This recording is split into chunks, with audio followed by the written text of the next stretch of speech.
Okay, welcome everybody, and thank you for all of your valuable time that you're offering to this second of the virtual karate outreach program from the Commonwealth Karate Federation.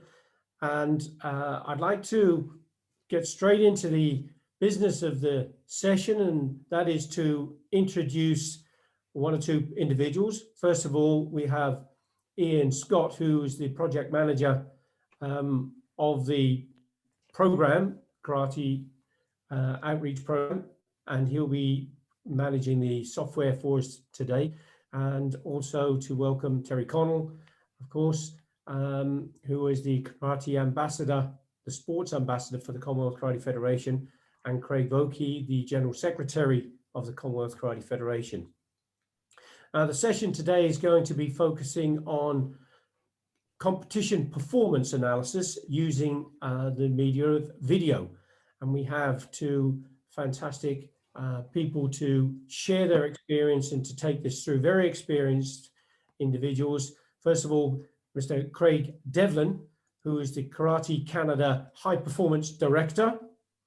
And the other person who will be working alongside Kraig for the session today is Nassim Varasteh, who is the Karate Canada head coach for Kumite of the Olympic program. Now, before we get on to hand over to Kraig and to Nassim, I'd just like to ask everybody to please keep your cameras on so that they can see that you're engaging in the session, and also to make sure that your microphones are off, because we can often get a little background sounds from wherever you're viewing this from. So if you can do both of those things, and at the end of the session, we will then have a Q&A, so you'll have an opportunity to get involved a little more. So without further ado, could I please hand over now to Kraig Devlin and Nassim Varasteh. Thank you very much. Great, thank you very much, Billy, and thank you to everyone at the Commonwealth Karate Federation for allowing Nassim and I to present some of our information. It's an honor to be involved in this, and I hope that you find some value in what we're going to be sharing. I'm just going to share my screen now here.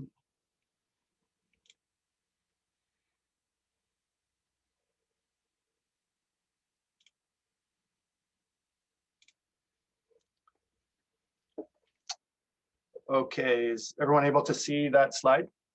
Yes. Yeah, okay, great. And now I just need to make sure I can hit these next slides, so stand by here.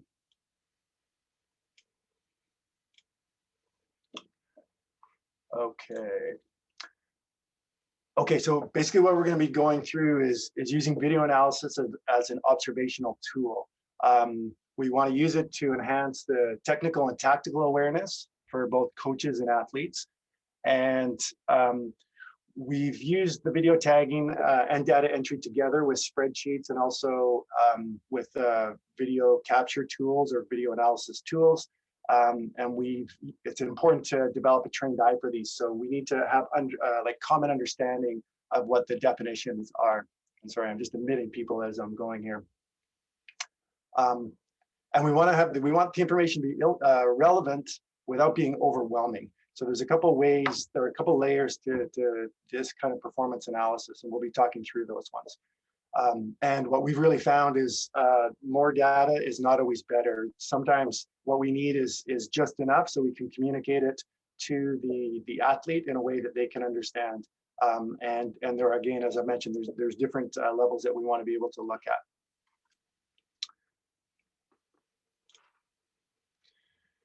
So the way we're viewing it right now, and this is kind of from the research viewpoint, so there's qualitative versus quantitative data analysis. So the quantitative is information about quantities, numbers, ratios, and it informs us about the what. So what scored, and to a little bit how the scoring happened. So was it an offensive attack or a defensive scoring opportunity? It objectively tracks the metrics over time. So when we have numbers, they're a little bit more concrete than words and descriptions. And it allows for a comparative analysis between fighters over time, maybe in 2010 versus 2020. And it also allows a comparative analysis between fighters, between countries, between divisions, between genders. So there's a lot of ways that we can look at this. And then it also gives the ability for improved communication so that we can be very concrete on what we're speaking about when we're talking about, say, the successful scoring attempts in a match. If someone has a 30% scoring successful attempts versus 100%, then we can very clearly see who might be better at, or have more likely chance of winning a match. So qualitative, these are the descriptors, and this is generally what we talk about in when we're coaching. We will talk about, pushing or pulling or faking feinting or using the corners or using the edge, that sort of thing. So they're a little bit more the common language of a coach. So it tells us the why also. So why are the scoring attempts ratio low, and how can they be improved? How can we correct distance or accuracy or preparation? Is there an error in decision making? And this also goes for points conceded. And then it allows the athletes to look and communicate the small details that might be overlooked otherwise. And generally, we can use the numbers to inform the words for a little more accuracy. So just to put this all into context, so there's different ways of doing video analysis. I've just brainstormed a couple ways here. So we can look at technical analysis. The main interest here would be to improve technical performance. And then we'd be looking at things like joint angles, hand speeds, for example, or body, body speeds, distances, and rotations, that sort of thing. A scoring analysis, this gets done in the research as well, where you just look at the scoring actions in a match. And that's the technical and tactical actions related to the scoring points is primarily what would be the elements that would be looked at there. Then we've got a time motion analysis. This is more for the conditioning end of things. So how much work versus rest is being conducted by the athletes, when they're just spending time preparing. It's still exerting, but it's different exertion than when they're actually executing a defensive or an offensive maneuver. And then we can also look at the referee stoppages as well. So we got 3 different phases in there. Then we've also got the technical tactical analyses. And this is what we're going to be talking about today. So this is can be the language of the coach. So what are the consequences of a technical tactical interaction? So we'd be looking at things like the scoring actions, defending actions, penalties, etc. And then finally, there's the concept of the winning style analyses. So this is like the gold standard. So, and this happens to be an area that I'm looking at in some of my education, is if we were to take the match winners of an entire segment of competitiveness, what did those match winners do in order to win versus what did the losers do in order to lose, for just like a clear line. So then what we do is we just analyze what the match winners did so that we can see what it would take in general. And this is a generalized profile of the winning style. And we can look at that for gender, and we can look at it for weight categories as well. Okay, so basic analysis tools. I've just hit 3 of them here. So basically you need the recording itself. This gives you the ability to speed up or slow down or freeze frame different sections of it. And it doesn't matter what analysis type of analysis you're doing. And then the outcome is you can also have, from that, you can create small clips. So when Coach Nassim is going to talk about the world of the coach and the athlete, you can talk and talk and talk, or you can show a 10-second clip and you can talk a lot less because the athlete can actually visually see what they're doing or what their opponent's doing. You'll need an analysis tool. So this can be a Word document, an Excel spreadsheet, it can be a notebook, doesn't matter what it is, but it's a way to track the elements and write them down so that you can have them. If you're doing a more statistical analysis, then you would need some sort of computing program as well. And what this does is it gives you an outcome where you can have descriptions, either written or numerical, and then draw some conclusions from that. And then finally, you need a shared understanding or operational definition. So whatever it is in your language or your jargon or your vernacular, how you describe the way techniques are prepared or the way defenses are executed, the way time is killed, whatever it is in your jargon, in your training pool, you should have that common understanding and then be able to repeat it so that you can go from match to match, or two coaches in a coaching team can talk about a specific interaction and they can understand what each other are saying because they've kind of calibrated their language. So just a couple quick ideas here. So for capturing video, you can get so much, you can self-generate or you can get a lot from YouTube. So this is just a screenshot from Karate Viewer's YouTube channel. And you can see here, we've got the most current Istanbul matches, all the medal matches, right down to interviews with Turkish champions or English champions, Brazilian champions. So you can be creative on how you capture the videos if you want to do an elite analysis, or if you're going to a regional competition, you just get your own video and you can store it and analyze it yourself. A couple slides here on tools. So we've used a few different tools over the years. So this is a second-by-second tracking tool with the time across the top. We've got some scoring categories. And then we've got all the components that we track down the side. So technique used, target areas, penalties, the sequencing, who initiated it, who earned it, what was their tactic, was it direct, interceptive, defend and attack. So this sheet goes down even deeper. I couldn't take a full screenshot of it. And then you'll see down on the bottom, we use tabs. This is the raw match data. Then we've got a sheet that just does some of the calculated statistics. And then we've got some evidence markers that we use internally as well. And this is an ongoing process for us. So we're continually refining it. And we'll be sharing a sheet here today. Well, actually, this is one that we've been using a little more, recently. And you can see here that we've broken it down into 30-second increments across the top. And then we've got the same, more or less the same items down the left-hand side. And then we're just trying to get an idea of what's going on in the match in a much quicker ability or a quicker time frame.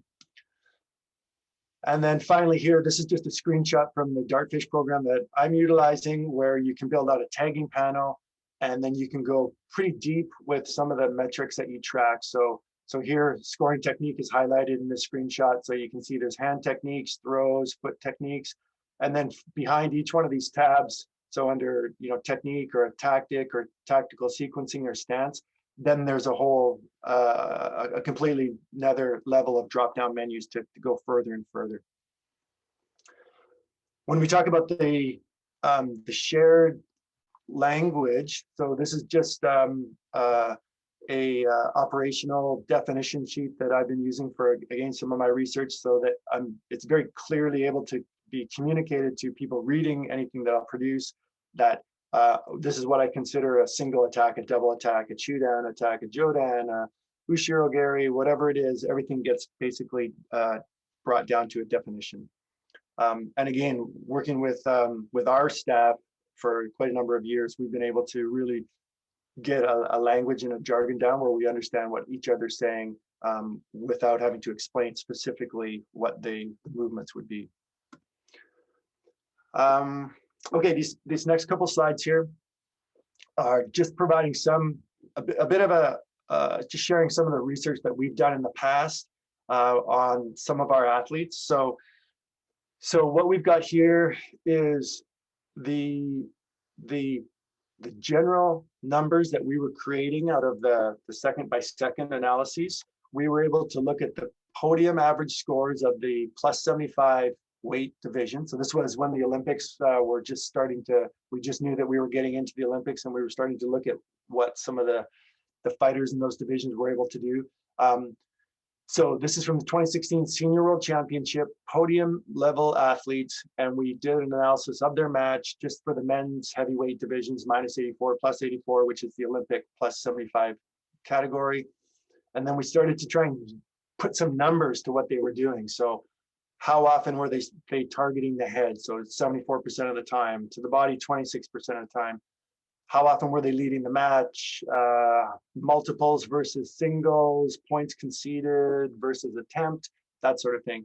So we looked at the champions, and then we looked at a specific athlete in our on our team at the time, and we wanted to compare. And some of the highlighted numbers are the areas that were standing out for us. So numbers are often a bunch of BS, to be honest. It's hard for us to look at them and understand them. But when we take those numbers and put them into a graph, and we can see here that Canada, our Canadian athlete, was in the red, and the podium average of the men's heavy and light heavyweight divisions are in the blue. We can start to see that some areas jump out. So we can see that our guy, he likes to do singles more than the average of the podium winners. It's not necessarily bad or good, but it was his idea or his flavor. He was, scoring, looking for the head targets about the same amount of time. He was not leading the match to the same extent. So we can see almost 50% of the time the world level medalists were leading matches, whereas he was only leading about 33% of the time. And then he was not getting the first unopposed point, that he wasn't getting censured to the same level. So we can see here that these match winners, and this is a stat that we found, but also in other research, if you score the first point at the elite level, your probability of winning is 70%. So he was only scoring the first point about 50% of the time. So these are just some of the things that we learned from this. So here, I think I've just got these. Yeah, I won't go over this one. I talked about that while the slide was up. Yeah, so we figured that he needs to engage more in order to be consistently win matches. He had to go get a higher percentage of multiple attacks. We wanted him to work on that. And then the podium athletes were able to continue preliminary attempts with follow-up. So this is something also that we wanted our athlete to work on. And then also, if athletes were scoring a 3-point technique in the match, they had far more probability of winning the match. So these are some of kind of the high level components of what we've been doing. So what I'm going to do now is I'm going to hand it over to Coach Nassim, and then Nassim, I can keep running the slides if that works for you. Let me know if that will be good. No, you run the slides and I'll do the talking. Okay, sounds good. Okay. Hi, everybody. I'm going to be doing the next part of the presentation before we kind of view a video. Everybody's going to we're going to take a little break and everybody's going to watch a video and then we're going to get back into discussion, hopefully with a different lens. So first we're going to review video analysis for athletes versus coaches. So first for video review for coaches, one of the main functions is to inform training plans. What we started doing early on in our program is doing a SWOT analysis. So we review the strengths, weaknesses, opportunities, and threats. So we look at what the athletes are doing well, what we think they can improve on and whatnot. So this basically helps to inform the athletes' training plans, whether it's going to be more of a pre-competition training plan or further out into a yearly training plan, because most coaches at the world or international level are developing and devising these type of training plans, and they are obviously adjusted and modified throughout the season. We become familiar with the winning style of play, as Kraig was just describing. We see specific trends and behaviors that are more optimal, and these are based on the gold medal profile. This is, again, in Kraig's research, we have kind of put our finger on specific traits that are, again, they will indicate higher ratio of success. And again, all of this is to in turn inform our training plans, because getting all of this information is pretty redundant unless we're able to make the adjustments in a practical daily training, right? Otherwise, we don't really see the fruit of the labor. And then we perform a gap analysis. Again, we want to know how our athletes are kind of faring compared to the podium athletes. And again, training and preparation should be based on mitigating that gap and to shrink that gap. So to kind of bring our athletes more towards that gold standard. Again, training objective for coaches um, relating to competition. So post-event and post-season review is very important. So we are able to determine what adjustments need to be made technically and tactically. And this is relevant to each specific athlete. Of course, we can do like a general plan for the team, but I think at the higher international level, of course, these training plans and these adjustments are made for each specific athlete. It helps facilitate technical and tactical scenario training against specific techniques, opponents, or fighting styles. Again, we have some athletes that, you know, when they go up against an athlete from Japan, for example, it could be a little bit different, different distance, different rhythm. So we can try to simulate specific scenarios in training as much as possible if we see that it's something that our athlete had a difficult time with in a competition. And again, it informs match plans for coaches on site. It allows coaches to make a potentially game-changing conclusions. And coaches need to be able to put their finger on the most relevant details. You know, sometimes when we have an athlete who's about to go into the ring, we don't want to overwhelm them with stats and information and stuff, because it's just too much information, and it's gonna hinder their performance.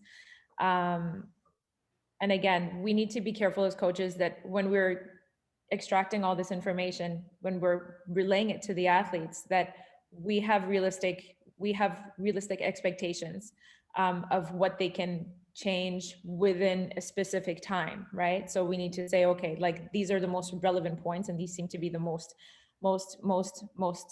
important ones, and this we can realistically work on it within this six month period, and then we're able to put our fingers on those, and then we're able to work towards specific things.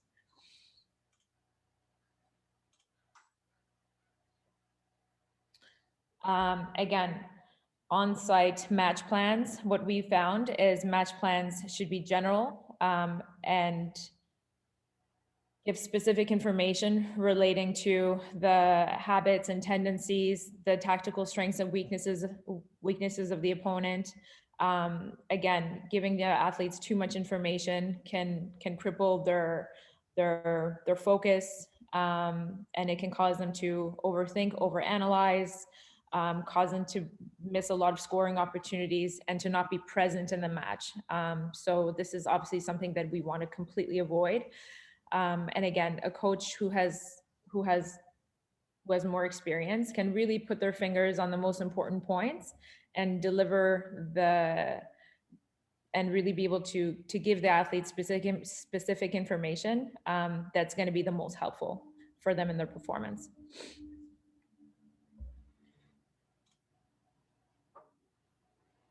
Okay, and video analysis objective for athletes is a little bit different. So post-event analysis of their own performance. Generally, the athletes are not looking at their own performance or even that of the athletes in their pool in as much detail as the coaches. But when we do ask the athletes to review video, it generally makes them more, I guess, ring savvy and intelligent in the ring. I mean, all the athletes who are world level, for example, all the athletes who are on the podium at the world level are very, very tactically intelligent. This is very important. And also it reinforces the information that's given by coaches. As Kraig mentioned earlier, we can tell the athletes one thing, but after they see it in video and it's a very different experience, it just reinforces that. And to be able to analyze the athletes in their pool, we can see the preferred scoring techniques, whether it's offense or defense, and identify tactical and technical habits and patterns. Again, this is very important. Their preferred preparation, how, when, and where, the place in the ring, maybe in the center, in the corners more, in the time. Some athletes are more active at the start of the match and others a little bit later in the match. So we start to kind of find patterns of behavior, and then preferences and defensive strategy. This will inform us of our preparation and follow-up work. Technical, tactical analysis elements of offense. So we have preparation, execution, recovery. We've kind of just simplified it. When we're reviewing the videos, we kind of look at these three elements. And then we'll just go into the why. And again, in the spreadsheet that we're going to be sharing later, we're going to have all of these fields that we're going to use to kind of to be able to analyze and to jot things down. We try to limit the amount of information that is in there, so that it's relevant and it's not it's not going to take too much time as well. I mean, to analyze each match at the beginning, it's probably going to take about 30 minutes, and you can probably bring it down to about 15 to 20 minutes, realistically. So preferred scoring techniques. We want to be able to identify specialized scoring techniques of a particular athlete. Each athlete, obviously, most athletes are quite well-rounded, but they specialize in very few techniques. So we want to be able to know which ones those are, and their preferred timing when they're executed. So whether it's offense, defense, reaction, action, what are the most common follow-ups to their scoring techniques, when and where in the ring is this technique most commonly used, at what distance is it utilized, when is it successful, and when was it effectively neutralized and how. So this will kind of give us a little bit of information of how to neutralize our opponents.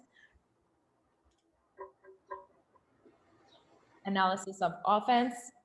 We have preparation phase, and the objective of preparation in general is to create optimal distance and to force an action to create a scoring opportunity. So we either force the opponent to attack, we force them to change their line. So we try to create a scoring opportunity, or we try to force an error, for example, through footwork and pressure, try to get them to step out of the ring, for example.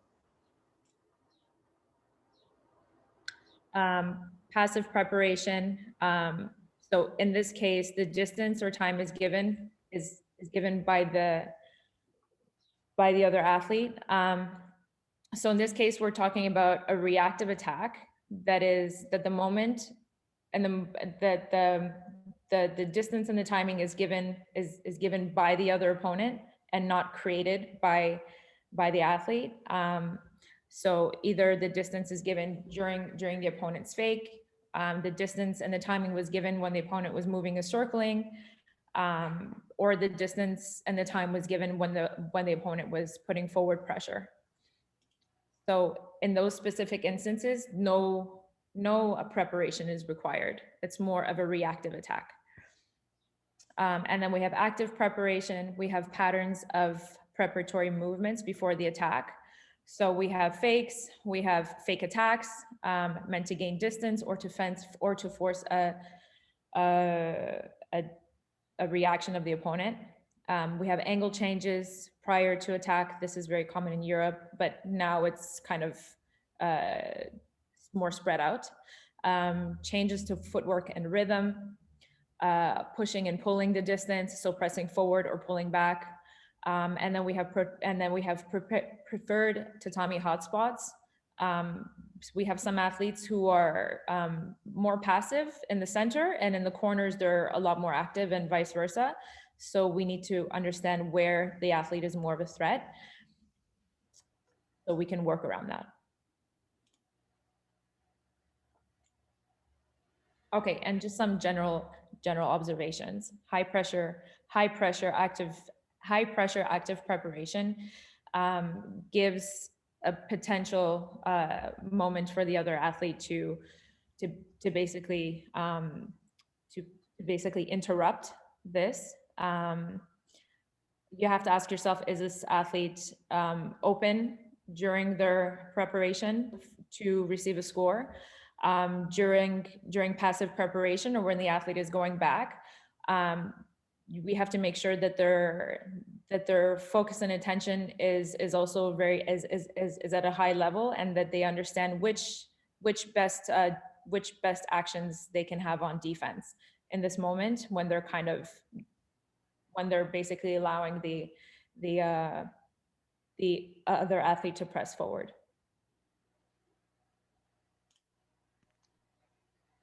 Analysis of recovery. This will inform us of the likely distance and position of the opponent following their scoring attempt, and allows for better selection of defensive strategy and scoring techniques. We want to know what the distance of the athlete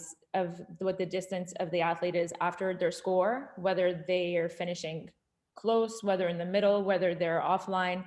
And again, we're going to talk about this a little bit more. This is going to inform coaches and athletes of where we're likely to find the other athlete following our defensive action and following their scoring attempt. Are they in line or have they changed angles? Angle changes are most common in jabs and in some kicks, specifically kicks that are done with the back leg.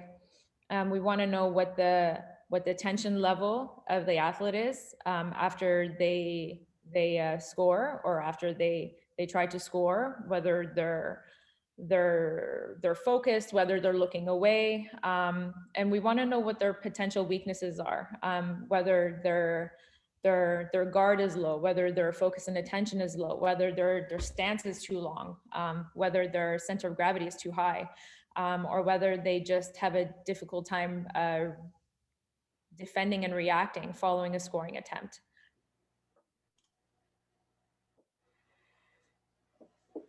Analysis of defense. We want to look at which defensive systems are utilized. We want to look at their scoring capacity on defense, and we want to look at how well an athlete is able to control a match using these elements. Preferred defensive systems. We want to know which athletes are doing more of what, whether they're doing more of blocking, going back, using more lateral movements, whether they're breaking into the attacks, or whether they're ducking and using more upper body movements. And typically athletes are using a good combination of these. So we want to know which combination of these a specific athlete utilizes more of.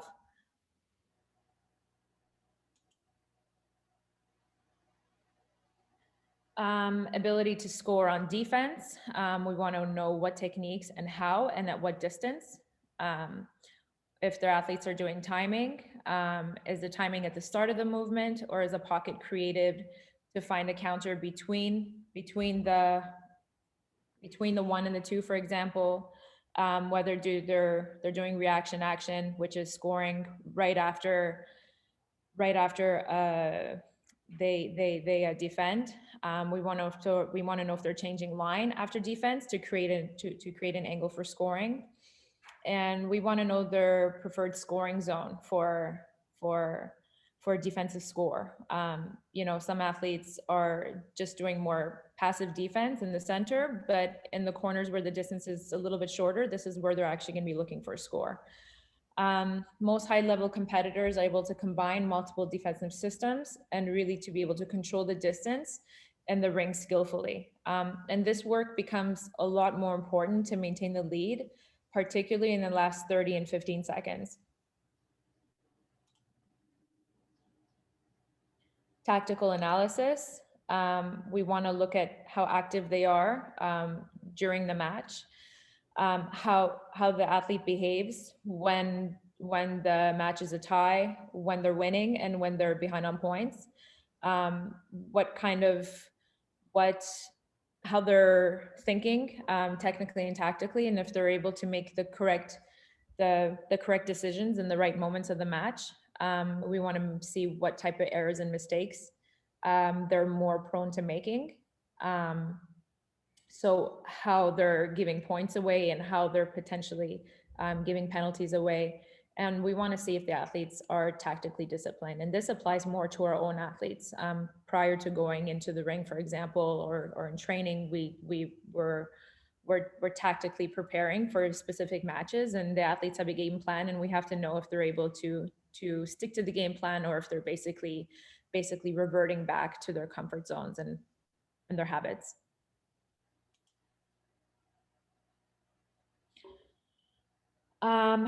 We want to know how the athletes manage the tempo and the energy of the match.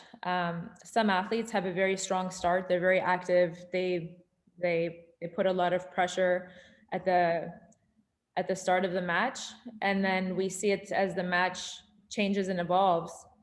They just have a difficult time being able to change and adjust. Are they too passive for too long and run out of time before committing and taking risks in the match? At what point in the match is the athlete more active and committed to the match? Maybe they're hesitant and passive for the first 30 seconds or the first minute. Perhaps they become more active after receiving the first score. What is the mental and emotional stamina of the athlete? And we say stamina because, again, somebody could come in very, very strong at the beginning and then get frustrated throughout the match, or just have a difficult time to manage the lead if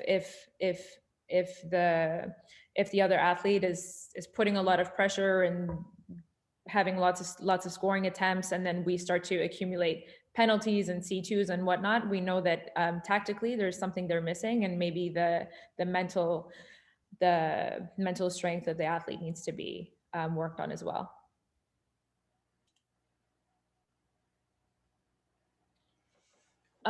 We want to know what strategies are used for athletes to score the first point.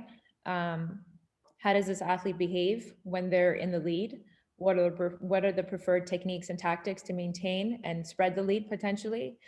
How does an athlete behave when they're behind on points? What are the preferred tactics to force an error or to create a scoring opportunity?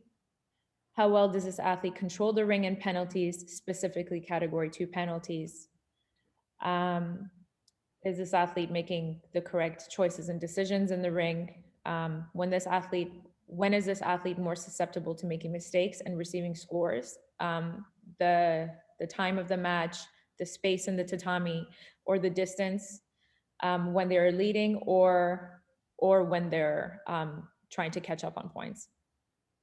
Is the athlete selecting the optimal techniques and tactics relative to the opponent and the situation?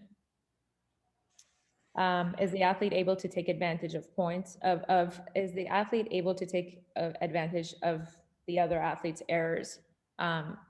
Again, this is very important for the athlete to be in the moment, to be reactive. And again, does the athlete have tactical discipline, and how well are they able to execute a match plan? And again, this is more for coaches working with their own athletes versus tactical analysis of an opponent. And now it's our turn. I don't know if Kraig have you provided the link for the match in the chat box? No, I can do that right now. I'm wondering, let me just jump ahead here. So what we could do, Nassim, is go through these questions. Oh no, these are after questions, right? Okay. So let me, in the chat box here, I'm gonna put a link. Stand by 2 seconds, everyone, please.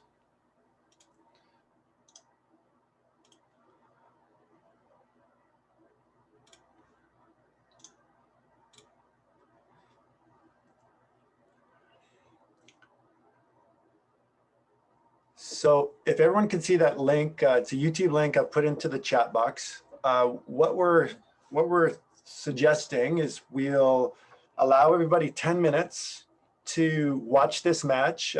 Two very well-known fighters, a very well-known match. And what we're thinking of doing is pause for 10 minutes, let everybody watch the match. It's a 6-minute video, but we'll give you a few minutes after. And if you would take a few minutes and just reflect on some of the general components that Nassim's been talking about with respect to defense and offense, and then we could come back and we could have some questions or answers or discussion on this just to start to kind of workshop some of these ideas. So if everyone's good with that, go ahead, watch the video. I'll put a timer on for 10 minutes and we'll come back in 10 minutes. Does everyone feel like they have a general idea of the items that they're going to be looking at inside the match?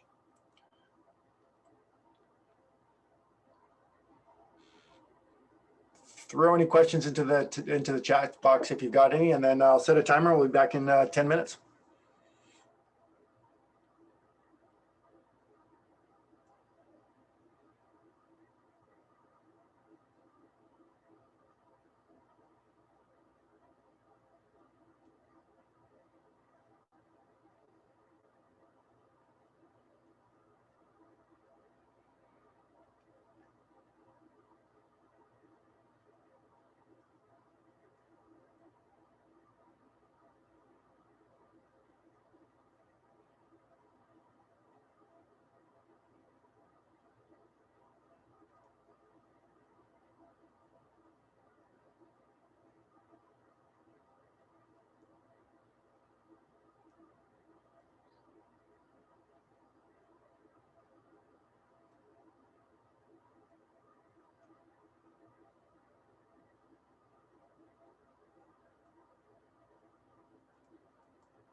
All right, everybody, that's been 10 minutes. No, probably didn't seem like long enough to start to dig into everything that was there. Nassim, why don't I move forward to the next slide here?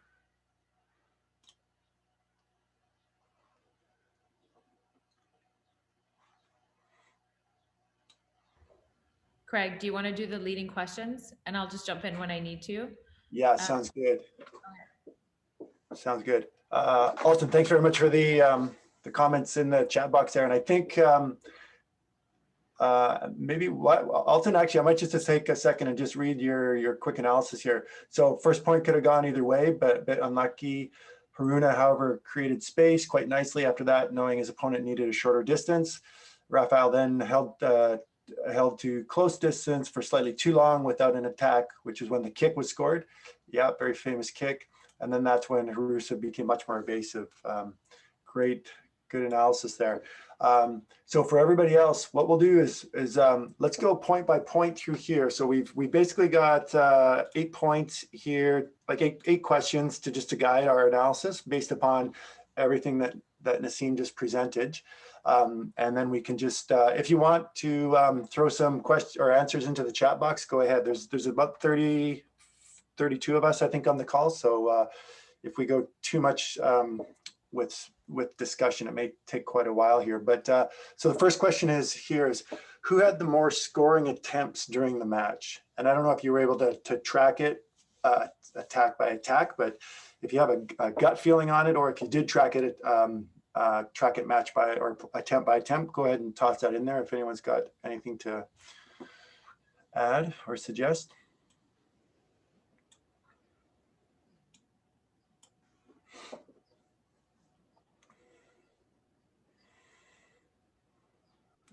Okay, not seeing any chats come through. Nassim, do you want to add anything here? I'd really like to hear back from some of some people. Our coaches? Red had the most attempts. Yep. So in my analysis, Red definitely had the most attempts. Yeah, correct. He did use quite a few front mawashi for sure. And then there's also the question, we don't have to go too deep in here, was he using that front mawashi to impose his distance, or was he trying to score with it? And that could be a bit of a more deeper discussion as we go. Okay, question 2, who took more risks in the match? So any comments on that from watching it?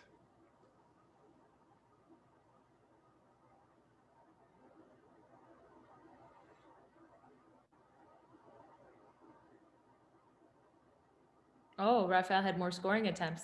Craig, do you want to just give the statistical, like just the breakdown of the actual number of scoring attempts? Sure, let me just pull up my sheet here.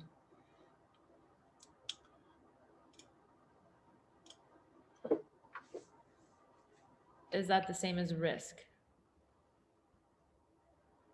Now my attempts, let me just do a quick, I didn't total up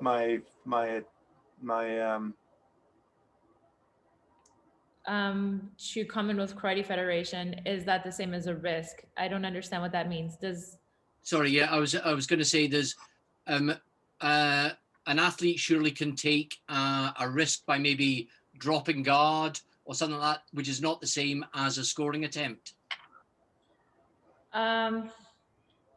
It all depends on the distance. You can drop a guard, but so long as provided you're outside of the distance. And again, mostly as these athletes have their own styles, and if they're relying more on their upper body movement for defense, then they're not relying as heavily on their guard position.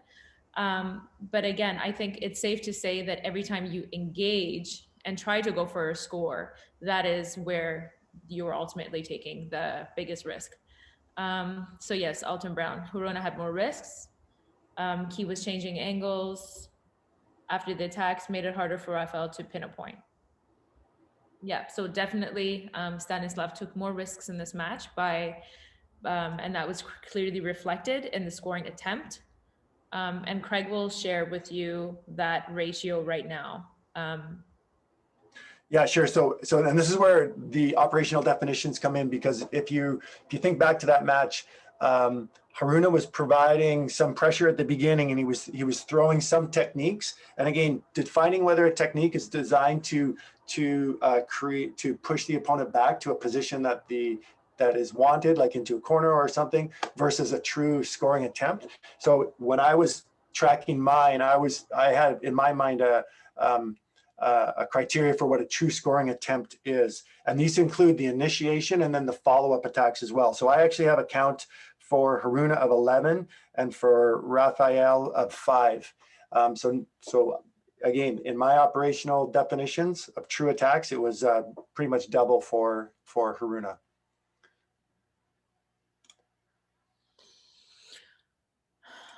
Okay, and just, I know we're sticking to these questions, but I think going back to the presentation, and again, just using one singular match is not definitive of a particular athlete. I think to really have a profile of what Aka is doing or profile of what I was doing, we need to watch like at least a few of their matches to get a profile of this athlete and see when they're at their best and when they are truly effective in a match. How do they behave? How do they set up?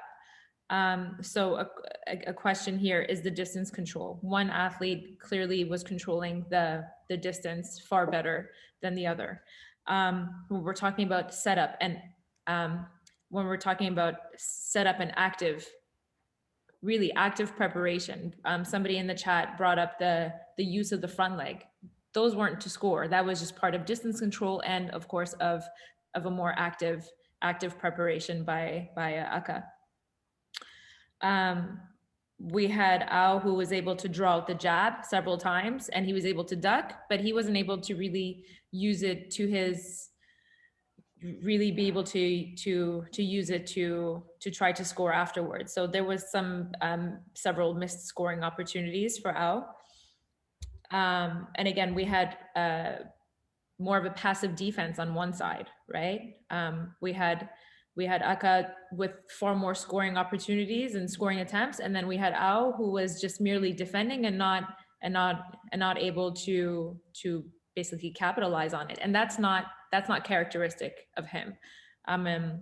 If anybody knows, and everybody does know Ao, he's very, very effective in closer distance. He's very effective with his follow-ups after defense. And he just wasn't able to use it the same way in this match. We've got a question, I think, from Stephen Lynch. I think you put your hand up, Stephen. Did you have a question you wanted to ask? Sure, I was actually typing it, but I guess I can just ask no, if that's okay. Sure. All right, right. So thanks for the opportunity. So the question is, seeing that there are some athletes who actually choose their fighting style according to the opponent, right? Like say if the opponent, favors one side or uses particular attacks, right? Is the way that you capture this information, can it really be accurate to really pinpoint how an athlete's fighting style is? Because if he changes it like each time, right? How can it account for that? And if you understand my question, there are some athletes where I can see that it might be difficult to really say capture, like put them in a box. Then there are some athletes like that. How can you capture data on that athlete to help them improve? If each match is almost like you're actually not sure what you're going to get from him. You understand the question? Yeah, I understand it. Nassim, do you want to tackle that one? You can go first. I have my idea regarding this and how flexible. I think athletes are flexible within a certain range. So I don't think you're going to get a completely different profile from the same athlete. There's always like, I think an athlete's potential scoring repertoire is, especially at the senior level, is pretty fixed. You probably have a selection of maybe like, I don't know, 5 or 6 techniques that they're really consistent at scoring with. And the greatest variation really comes into how it's used. I think scoring techniques, we have some athletes who are very good at hook kick timing, for example, but they're able to change the distance, sometimes change the angle, sometimes change the position of the ring where they're able to score it from. They're able to basically draw the attack in different ways, and that's what we're also analyzing. So again, I'm reluctant to agree with the fact that you're going to have one athlete and always have a completely different profile every time that athlete steps into the ring. Maybe Kraig, you can speak to that as well. Oh, sorry, can I just interject? So yeah. I think the comment is more applicable. Do you study other? This is a weird question. Do you study other countries' athletes? For example, if I'm going to fight, say I'm going to represent your country and I'm fighting someone from another country, and we study their stats and so on. Do you do that as well? Do you use the same principles to sort of identify an athlete's strengths and weaknesses and so on, so you can have a good strategy to go after them?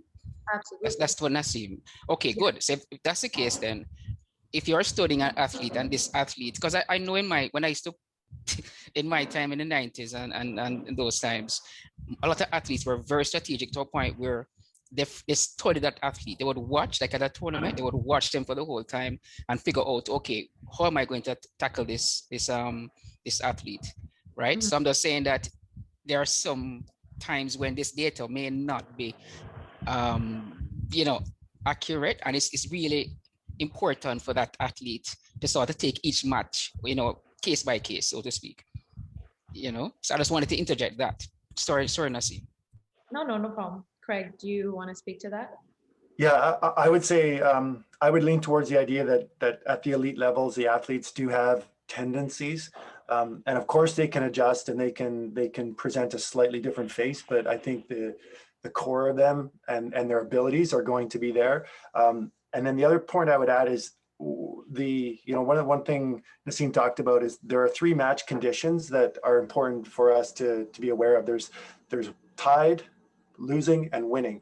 And we saw those 3 factors played out in the match that we just watched, and we saw very different behaviors and tempos. You don't even have to go too deep into it to just see that the beginning of the match was less active, with one athlete kind of pushing forward a little bit more, and then the first point was scored, and then things changed. So we've got generalized signatures, but to be more defined and more discerning, you need to look at the signatures during those 3 conditions, because that's when you really see what athletes are. And then that last 45 seconds, counting down 30 seconds, 15, then we really start to see how they can either, and again, this is all the stuff Nassim presented in there, is how well they can manage that lead and how well they can catch up. And that kind of becomes the balancing point. Okay, awesome. Thank you. And this information, I think this whole, the technology and so on, I think it's really helpful. And it would be amazing to add this to any coaching toolkit. Thank you. Excellent. Thank you. Thanks for the comment. All right. Ian, do we still have time here? I'm sorry. I'm not sure if that session was going. We've got a few more questions that we can continue to go through. We've got time. We've got time. Yeah. Excellent. All right. So Nassim, how about if we jump onto the second page of the questions here? We've got 4 other ones here. Yeah, we have Khalil Gordon says Rafael only changed angles closer to the last minute. Majority of the fight, he was moving linearly and got cornered twice.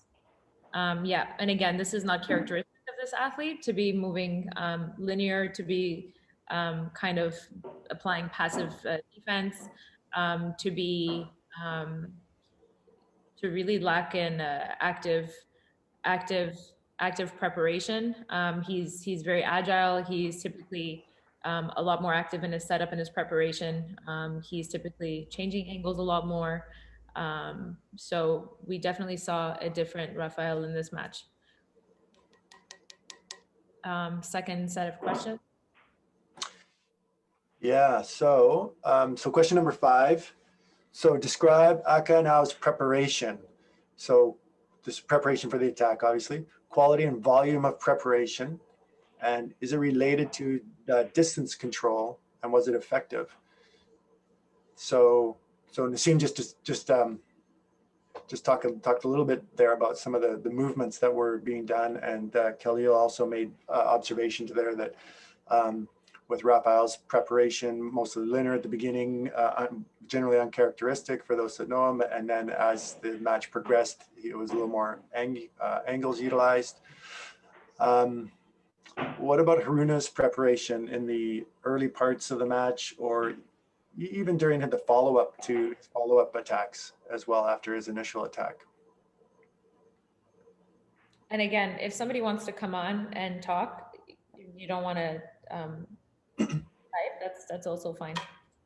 Yeah, and please, I do encourage. I know this is learning for everybody, and I love hearing the opinions of other people. We got a lot of different countries represented here, so everyone's going to have a slightly different view, and I do invite discussion here for sure.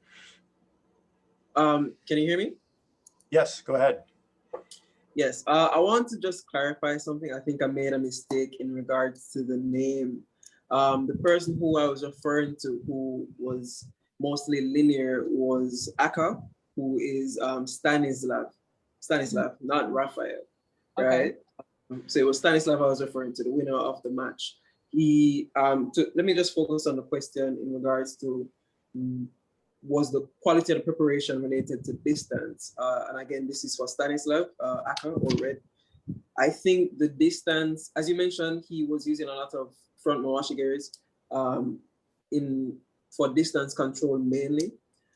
It wasn't effective as a means of attack, mainly because he was using it as a fake for the most part. But then I think about halfway through the match, this was after he got cornered. So when I mentioned he got cornered the second time, in the second corner, he utilized spinning kick to gain a point. And then it was from that point he realized that the distance he had gained using the mawashigeris was ideal distance for the spin kick. And so he started to utilize it a lot more. So I do think that the preparation that he did throughout the match allowed him to overcome the distance between the two, because for Rafael, he was a lot more interested in clinching, maintaining a closer distance. And so Stanislav had to kind of keep him away. And because of that, what's the word? Because of that decision to keep him away from him, he was able to utilize his attacks more freely compared to Rafael. It's still there talking, Gaza. Repeat?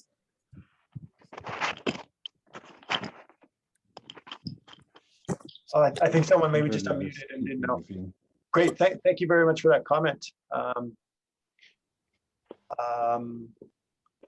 Nassim, any Yeah, he's definitely Stanislav's preparation, the quality. We can grade the quality by asking ourselves, was it ultimately effective or not? I think it was effective, and I think that everybody would also agree to that. Was it effective in him controlling the distance? Absolutely. He was able to utilize it to attempt Kizami several times. He was able to keep outside of his preferred distance. And he was later able to kind of establish the distance to score his spin kick.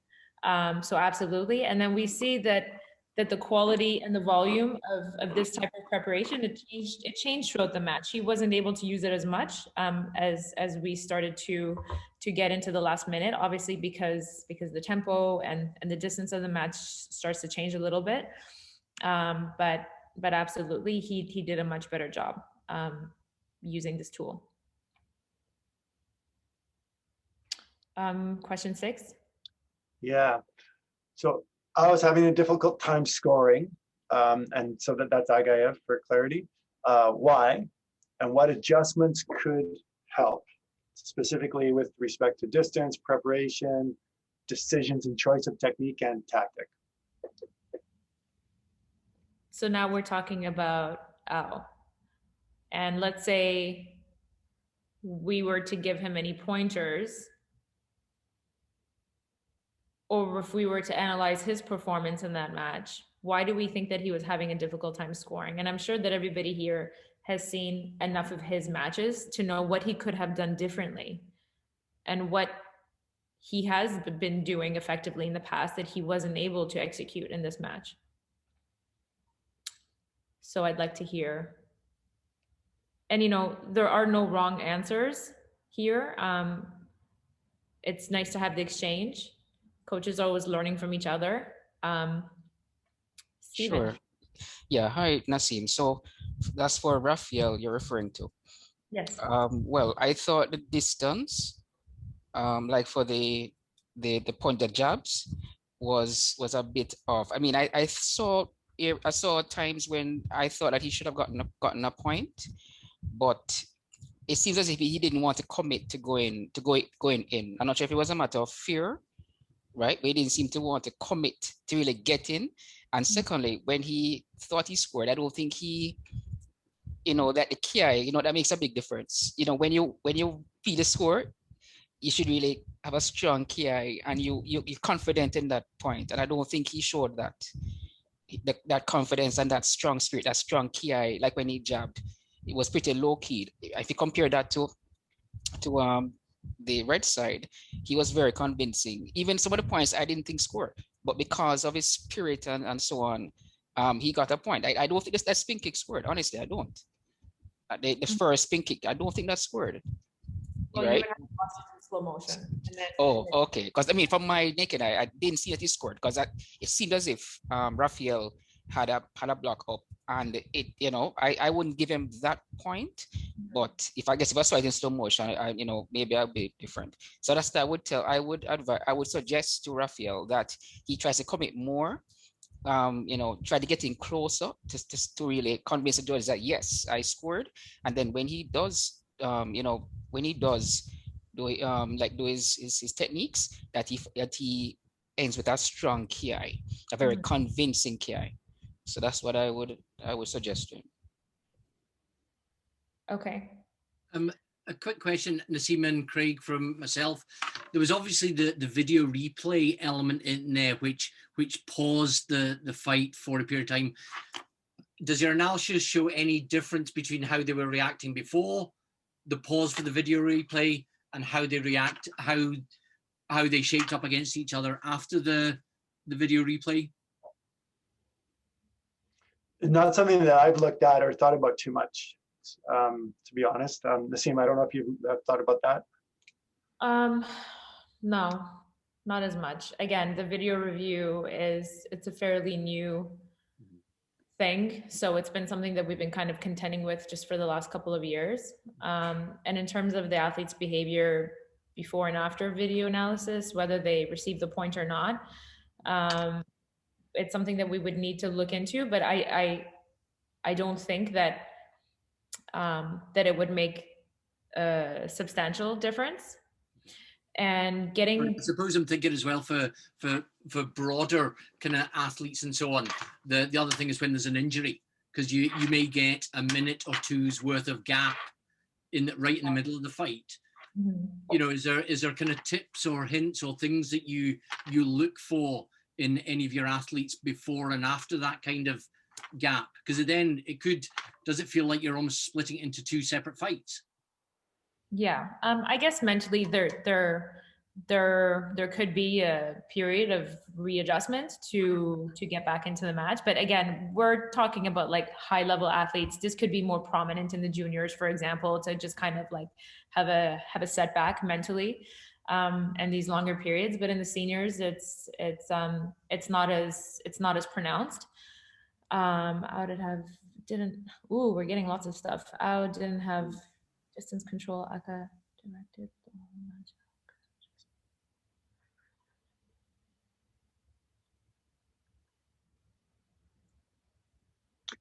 I was going to say, do you mind if I jump in and say something? Is that all right? We would love for you to jump in and say something. Hey, okay.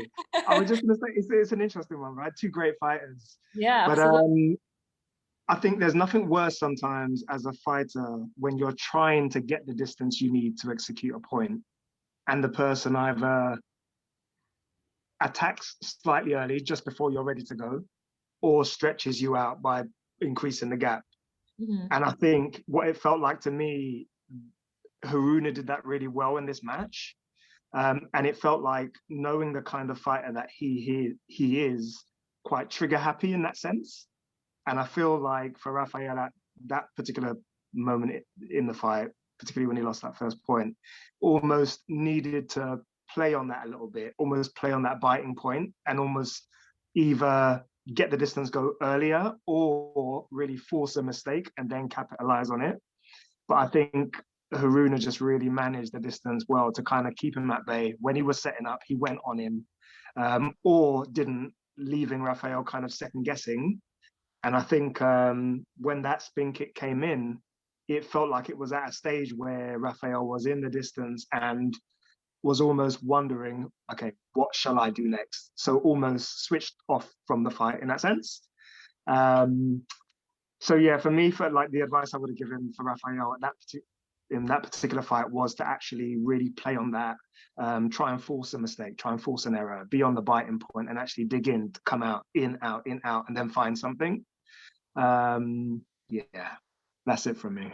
Thank you. No, thank you for that feedback. And it's, to have feedback from an athlete who's also now a coach, it gives a valuable perspective.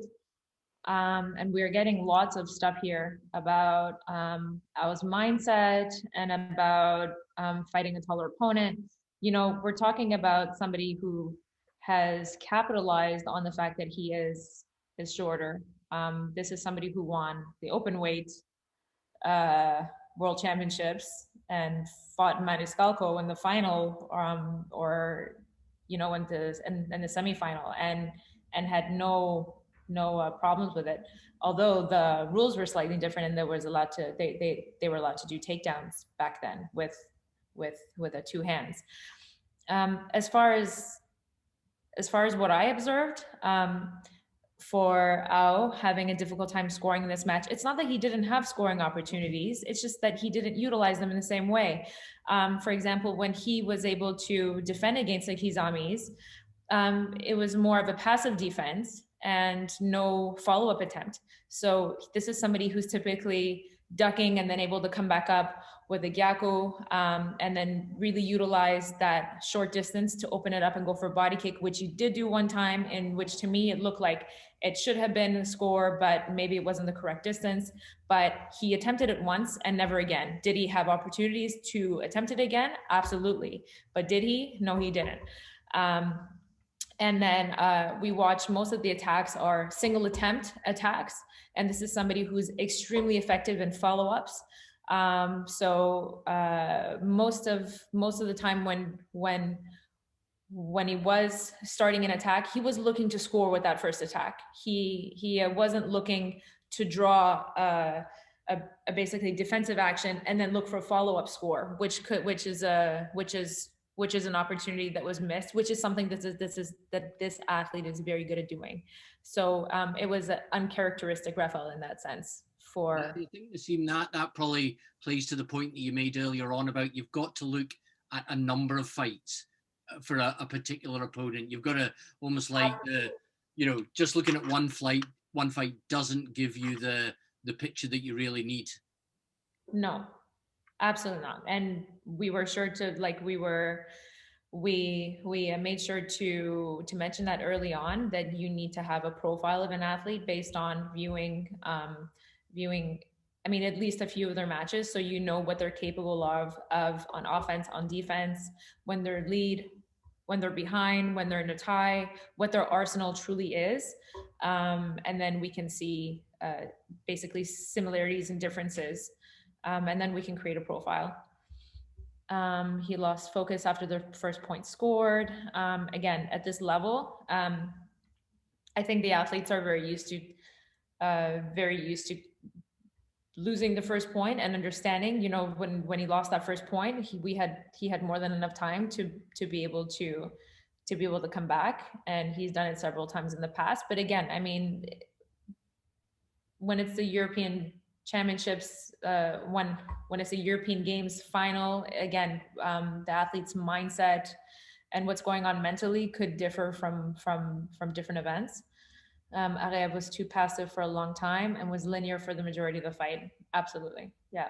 That's something that we discussed earlier on. And that's, again, it's not characteristic. And linear and passive, and when we talk about passive, we're talking about he wasn't active in his preparations, he wasn't active in his defense and his defensive work. And he was just more static than we're used to seeing him. And sorry to kind of, we've got about 5 minutes planned left. I don't know, Craig, how much time you need. People are willing to stay on a longer if you want, to discuss things in more detail. But Craig, do you want to move on maybe to your next section if you have one?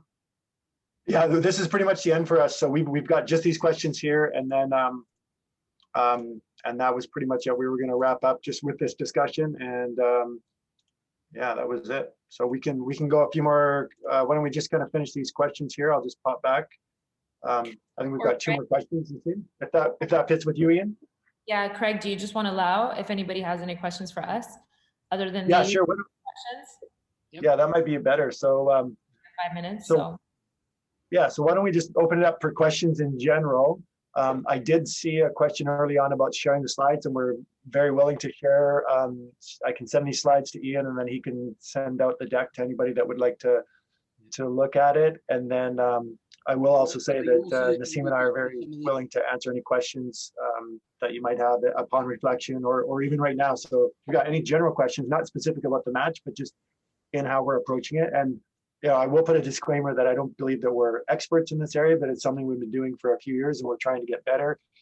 And I'm slowly working through a master's program specific on tactical technical analysis for Kumite. So I've been digging quite a bit into different areas of research as well and trying to apply it specifically to our context here in Canada. So Kraig, so Stephen here again from Jamaica. All right, so the question is, given the global situation with the pandemic, right? How has the preparation been affected because of that, being not able to meet, I guess, as often face to face? And how are you adjusting? How have you adjusted? This is something very important, at least for me to hear. How you have been able to compensate for, I guess, not being able to do what you would normally do. How has that changed and how you have adapted?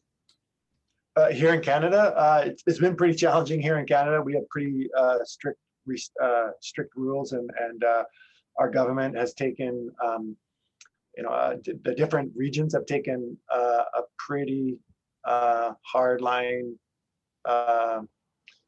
approach. So we've had athletes who are just basically training inside their own bubbles, and in some cases our clubs. So I'm on the west coast of Canada, and this team's in central Canada in Toronto, and she's been far more affected, her whole area, than mine here on the west coast. So Nassim, maybe I'll just let you jump in there with respect to how that part of our country has been affected too.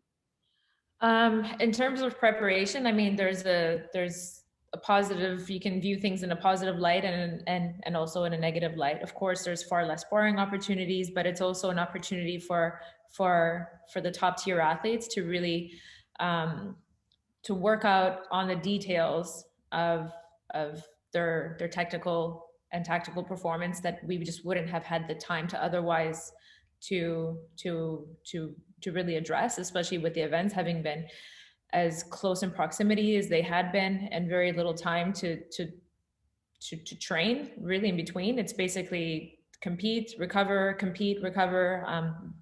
That had been the pace.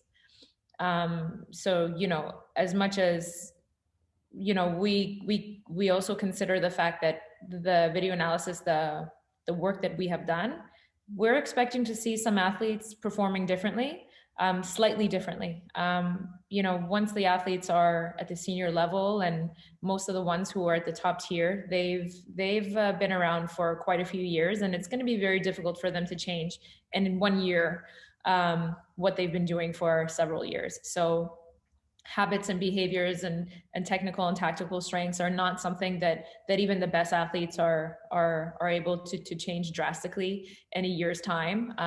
What they specialize in is going to be what they specialize in. So we're expecting to see some changes, but not nothing too profound. There might be some tactical adjustments, but the athlete's strengths are going to remain their strengths, and perhaps they've had some time to work on their weaknesses or opportunities. So that's just our take on it. All right, thank you, Nassim and Kraig. Very informative. Okay, could I come in, please, Kraig and Nassim? I think we've come to the end of the session, a very, very interesting session, I have to say. And I deliberately tried to keep out of the debate discussion about my thoughts as a WKF referee, of course, and also as a TV commentator, and having commentated on that specific match as well, and refereed both of those fantastic athletes on many occasions. I think suffice to say that it was the correct winner in that bout, and for the right reasons. There were frustrations from Agiev, quite clearly. The Chudan Mawashi frustrated him because it didn't score, and I completely understand the view of Nassim, where had that have scored, it would have perhaps changed the dynamic of the bout, but it didn't, and history is history. And let's not forget, of course, Rafael Agiev has been 5 times world champion, and that is that's a statement of the class of that chap.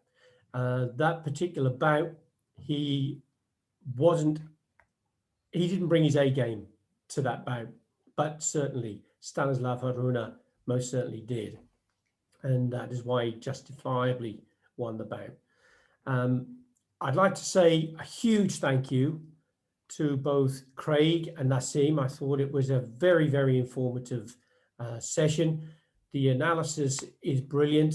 The depth of that detail that you go into with those slides, I think, is a testament to the success that we now see coming out of Karate Canada, and that's a credit to yourselves and, of course, that illustrious leader of Karate Canada, Mr. Kraig Devlin, our General Secretary. He just turned his camera off to hide, but we mustn't forget you have a great regime working for you in Canada, and thank you so much for sharing that with us all.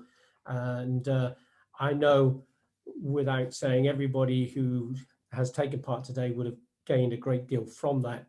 They'll take this away and they'll be able to utilize your fabulous skills that you've presented here.